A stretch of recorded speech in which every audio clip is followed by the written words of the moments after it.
یویشتم سوال دی چې آیا د غیر الله نه مدد غوښتل جایز دي؟ جواب: د غیر الله نه مدد غوښتل بالکل جایز نه دي. مدد به صرف او صرف د الله سبحانه و تعالی نه غواړي. د الله نه ما سوا د بل چا نه مدد غوښتل جایز نه دي.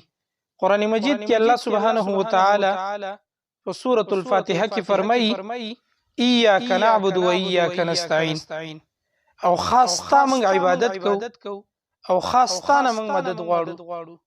نو مدد به صرف او صرف د الله سبحانه و تعالی نه غواړي، د بل چا نه به نه غواړي.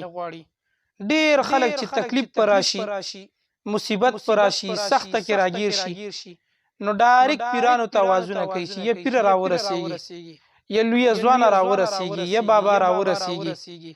داسې خلک به تاسو ډیر کتلی او زمونږ په دې معاشره کې ډیر شته چې سخته پر راشي نو باباګانو توازن کوي، پیرانو توازن کوي. نو دا جایز نه دي. سخته که در باندې راغله نو الله تواضع کوي چې یا الله زما مدد وکړه. پیر ستا مدد نشي کوي، بابا ستا مدد نشي کوي. مدد ستا صرف او صرف الله سبحانه و تعالی کوي. نو چې سخته در باندې راتله، الله سبحانه و تعالی تواضع کوي چې رب العالمین ته زما مدد وکړي او ته زما مدد کوي. پیرانو باباګانو توازن د مدد مکوه. نو مدد به صرف او صرف د الله سبحانه و تعالی نه غواړي.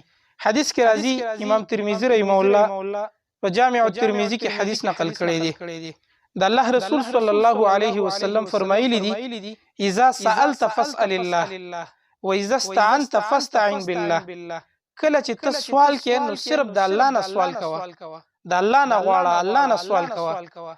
واذا استعنت فاستعن بالله، او کله چې ته مدد غواړي نو فاستعن بالله، صرف او صرف د الله سبحانه و تعالی نه مدد غواړه، د بل چا نه مدد م غواړه.